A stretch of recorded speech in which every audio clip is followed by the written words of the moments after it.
un vieillard en train de se faire fouetter dans un des marchés de Damas. Les gens se précipitent vers ce vieillard-là. Ils ne comprennent pas. Qu'est-ce que cet enfant est en train de faire? Pourquoi est-ce qu'il est en train de rouer de coups, en train de fouetter ce vieillard-là? Et ils veulent s'en prendre à l'enfant. Et le vieillard dit non, non, non, ne le touchez pas. Je vous... Alhamdulillah, wa salatu wa salam ala nabiyyina Muhammad sallallahu alayhi wa sallam. Énormément de parents se plaignent de l'éducation de leurs propres enfants. Donc normalement c'est eux qui les ont éduqués, ils ne devraient pas se plaindre en réalité. Mais eux-mêmes ils se plaignent de la propre éducation de leurs propres enfants. Donc on voit en réalité que c'est dichotomique, ça n'a pas de sens. Pourquoi tu te plains? Pourquoi tu te plains d'éducation de tes enfants? Ou tu te plains d'éducation aussi des autres enfants? Et en réalité, on a tendance à se plaindre et on a oublié notre propre responsabilité. Pourquoi? Parce qu'il y avait une étape qui était très importante dans l'éducation de nos enfants et nous l'avons omis, nous l'avons mis de côté. Et malheureusement, on se révèle que lorsque notre enfant a dépassé l'âge du discernement ou a dépassé l'âge de la puberté, on se rend compte qu'en fait, c'est très difficile de les éduquer, très difficile de les faire cheminer vers Allah subhanahu wa ta'ala. Et on commence à trouver des responsables. Donc le père qui s'en prend à la mère, ou bien la mère qui s'en prend au père. Et en réalité, tout cela, en aucun cas, fait avancer l'éducation des enfants. Et tout cela ne peut être que parfois des sources de problèmes dans les foyers. Et ça peut même parfois faire briser des couples. Par rapport, tout simplement, au fait qu'on ait négligé l'éducation de nos enfants. Très bien. L'éducation de nos enfants, quand est-ce qu'elle commence réellement? Quand est-ce qu'elle commence? Allah yabarik fikoum, le messager sallallahu alayhi wa sallam lui-même nous a ordonné d'ordonner à nos enfants de prier dès l'âge de 7 ans. La prière. On doit leur ordonner de prier dès l'âge de 7 ans. C'est-à-dire que lorsque ton fils il a 7 ans, tu commences à partir de ce moment-là, tu lui ordonnes jour et nuit. C'est un ordre. Il doit s'y soumettre. Jour et nuit, tu dois lui ordonner de prier jusqu'à qu'il se mette à prier. Et cela, tu dois le faire de ses 7 ans jusqu'à ses 10 ans, pendant 3 ans. Donc imaginez-vous, si vous faites correctement votre travail, normalement, aucun enfant, à cet âge-là, à l'âge de 10 ans, ne serait pas dans cet état de prier. Parce qu'on aurait tout simplement suivi la recommandation du messager, sallallahu alayhi wa sallam. Et c'est seulement lorsqu'il dépasse cet âge-là de 10 ans, qu'il nous est autorisé de le corriger. Mais durant cette période-là, où est-ce qu'on était? Parce que tout simplement, on avait cette fausse compassion, cette fausse miséricorde envers nos enfants. Et je vous rassure, vous n'êtes pas les seuls. Haroun al-Rachid, un grand calife des Abbassides, au IIe siècle de l'Hégire, lui-même a commis la même erreur. Et son fils s'en est plaint plus tard. Il lui dit, son fils disait cette phrase-là, Adar Rabina Hub Haroun. Adar Rabina Hub Haroun. C'est-à-dire, l'amour que mon père Haroun avait envers moi était une source de malheur. C'est ce qui a conduit à ma destruction. C'est ce qui m'a réellement nui, cet amour que mon père avait envers moi. Un jour, Haroun Rachid demande à son fils, il lui dit, tu sais cet ami qui avait l'habitude d'aller avec toi au Koutab. Koutab, donc c'est à peu près l'école académique que nous avons aujourd'hui. Et dans ces écoles-là, on apprenait les sciences profanes et les sciences religieuses. Il lui dit, cet ami qui avait l'habitude de t'accompagner à l'école, où était-il? Il lui dit, cet ami-là, il est décédé et l'école, entre guillemets, le Koutab, s'est reposé de lui. Et à ce moment-là, son père lui dit, mais mon fils, tu détestes tellement l'école, tu détestes tellement l'enseignement à ce point-là. Donc il a voulu être compatissant envers lui, il a voulu être bienveillant envers lui, il lui a dit, khalas. Si vraiment ça te cause du tort, si vraiment tu n'as pas envie d'y aller, khalas, n'y va pas. Et il a laissé jouer. Et en réalité, Al-Mu'tasim, comme vous le connaissez tous, c'était un gouverneur, un émir, qui était connu pour son courage, pour sa dignité, et pour aussi sa force corporelle. Mais il avait un défaut. Il avait du mal à s'exprimer. Vous voyez ce genre de président, ce genre de représentant, qu'il a une popularité, mais lorsqu'il parle devant les gens, il est très difficile de l'entendre, il est très inaudible, il n'est pas éloquent, donc ça ne donne même pas envie de l'écouter. C'est dans cette situation-là, Al-Mu'tasim, il se retrouve dans cette situation-là. Et il avait une culture générale très limitée, il avait du mal à écrire, il avait du mal à s'exprimer, il faisait énormément des erreurs de grammaire, et à l'époque chez les Arabes, s'exprimer de cette façon-là et faire des erreurs de grammaire, c'était quelque chose de très choquant. Donc il a compris que bien plus tard, que cette compassion, cette bienveillance que son père a eue à ce moment-là, était un mal pour lui. Et j'en suis sûr, je suis en train de vous parler en ce moment, vous-même vous êtes en train de penser à ces moments-là où peut-être vos parents ont insisté pour que vous accomplissiez la prière, pour que vous appreniez l'arabe, ou que vous appreniez le Coran, et en fait compte, avec un peu de recul, dit mais si mon père au moins il avait insisté, si au moins il avait utilisé une autre méthode, si au moins il avait fait tous ses efforts. Et peut-être qu'aujourd'hui en tant que père, vous aussi vous dites, mais c'est vrai qu'à ce moment-là, je pensais que peut-être j'allais le brusquer. Et aussi on entend souvent ce discours-là, ne forcez pas vos enfants à effectuer la prière, il faut qu'ils fassent de eux-mêmes, ne forcez pas vos enfants à étudier le Coran, à apprendre l'arabe, il faut que ça vienne de eux-mêmes, ça vienne par amour. Subhanallah, pourtant pourquoi vous les amenez à l'école? La plupart de nos enfants ils n'aiment pas aller à l'école, pourtant ils y vont. Et c'est que plus tard qu'ils comprennent que l'école pour eux était un bienfait. Donc pourquoi est-ce qu'on a cette relation lorsqu'il s'agit des sciences religieuses, on est entre guillemets bienveillant, mais en réalité on se ment à nous-mêmes. Alors que quand il s'agit des sciences profanes, on est beaucoup plus sérieux. Et regardez juste aujourd'hui, les parents qui rêvent que leurs enfants deviennent un footballeur professionnel. Ils savent exactement quand est-ce qu'il faut commencer. L'enfant, il n'a même pas 6 mois, 1 an, il lui donne déjà un ballon, déjà une balle.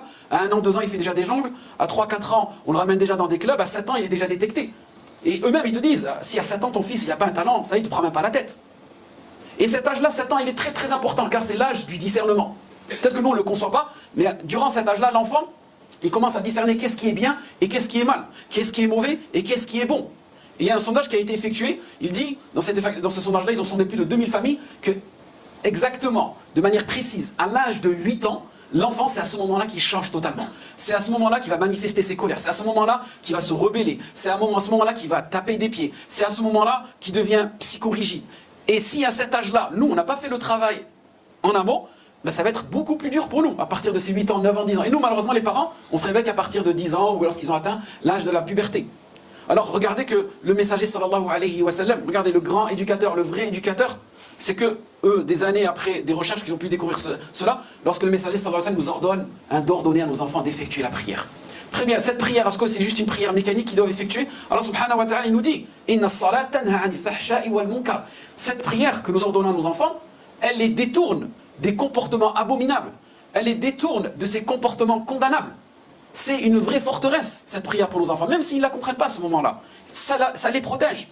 Et vous savez tous, aujourd'hui, nos enfants, comment est-ce qu'ils sont exposés aux écrans, et même aux fréquentations qu'ils ont. Lorsque vous délaissez vos enfants toute la journée à l'école, est-ce que vous savez réellement ce qui se passe pendant 8 heures? Lorsque vous déposez votre fille dans un club de foot, est-ce que vous savez réellement avec qui il traîne? Qu'est-ce qu'on lui raconte? Qu'est-ce qu'on lui montre? Peut-être que vous avez votre petite, on va dire, votre petite sécurité à la maison, vous pensez que tout se passe bien, mais dès qu'il sort, il est comme un oiseau, il s'envole. Et on ne peut pas le surveiller. Donc c'est pour ça qu'il va falloir installer certains codes. C'est pour cela qu'il va falloir mettre en place un système. Et ce système-là, il faut le mettre bien à l'avance. Et certains savants nous disent même, il est très très important de prendre en considération, avant même de concevoir un enfant, c'est de choisir l'épouse ou de choisir l'époux avec lequel tu seras prêt à concevoir un enfant. Tu seras prêt à enfanter. Parce que énormément de divorces, vous avez pu les constater dans la communauté musulmane, même si vous divorcez, même si vous êtes amené à vous séparer, au moins vous savez que votre enfant, vous le laissez dans de bonnes mains. Que ce soit pour le père ou que ce soit pour la mère. Donc, quelque chose qui est très très important, c'est de choisir l'époux ou l'épouse.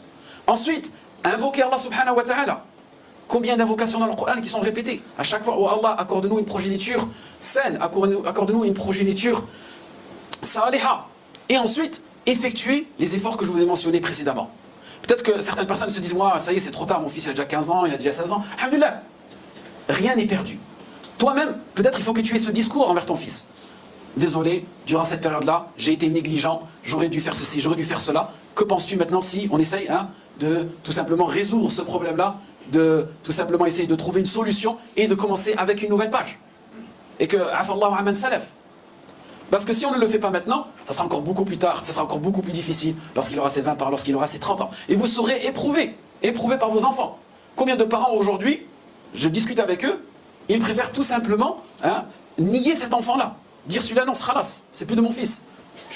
S'il est possible, je le sors de l'état civil. Ou combien de parents n'arrivent même plus à vivre en France, ils préfèrent aller se cacher au bled et s'éloigner de tous ces problèmes-là parce qu'ils n'arrivent plus à tout simplement assumer les problèmes de leurs enfants. Et il a été raconté une histoire, il y a longtemps, et je pense que cette histoire elle est vraie, parce que ce qu'on voit aujourd'hui c'est encore pire que cela. Ils ont trouvé un homme, un vieillard, en train de se faire fouetter dans un des marchés de Damas. Les gens se précipitent vers ce vieillard-là. Ils ne comprennent pas. Qu'est-ce que cet enfant est en train de faire? Pourquoi est-ce qu'il est en train de rouer de coups, en train de fouetter ce vieillard-là?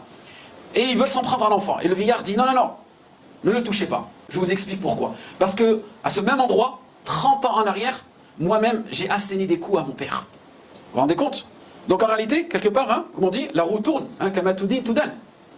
Cette histoire-là, on vous la raconte, mais aujourd'hui, vous le voyez de vos propres yeux. Combien de parents qui viennent, qui se plaignent? Ils se sont fait frapper par leurs enfants, des mères, surtout les mères isolées, qui se prennent des tartes par leurs filles, c'est même pas par leurs fils, c'est même par leurs filles. Et ce sont des musulmans, des musulmanes. Donc là, on est en train réellement de le vivre. Pourquoi, à votre avis? Car tout simplement, on a raté cette période-là qui est très très importante. Mais alhamdoulilah, aujourd'hui, étant donné que c'est la rentrée scolaire, on est en plein milieu du mois de septembre, c'est l'occasion pour nous de renouveler cette éducation-là et de centrer tous ces comportements que le messager sallallahu alayhi wa sallam nous a fortement recommandé de mettre en place dans notre foyer. Car vous savez que le foyer en islam, c'est quelque chose de très très important. Ce qui peut amener aujourd'hui la sécurité de la société dans laquelle on vit, c'est tout simplement l'éducation de nos enfants. Ces enfants aujourd'hui qui sont dans les rues, qui commettent des actes abominables, c'est tout simplement qu'ils ont manqué d'éducation à une certaine période de leur jeunesse. Et spécifiquement, cette période-là, que je vous ai mentionné, avant l'âge de 7 ans. Donc il est important d'enseigner à nos enfants la religion, et la religion, ce que je parle de la religion, c'est son aspect global, c'est-à-dire le fait d'effectuer la prière, ainsi de suite, salat, zakat et tout ce qui va avec, et aussi le comportement. Le comportement. Car toi, quand tu enseignes l'honnêteté à ton fils, ou tu lui enseignes à être poli, à être bienfaisant, tu ne peux pas mesurer les conséquences plus tard de cet investissement-là. Peut-être par ta cause, par ton éducation, des personnes embrasseront l'islam, des personnes délaisseront des péchés, parce qu'ils ont vu en ton fils, ils ont vu en ta fille un exemple. Et tes voisins t'ont pris comme exemple.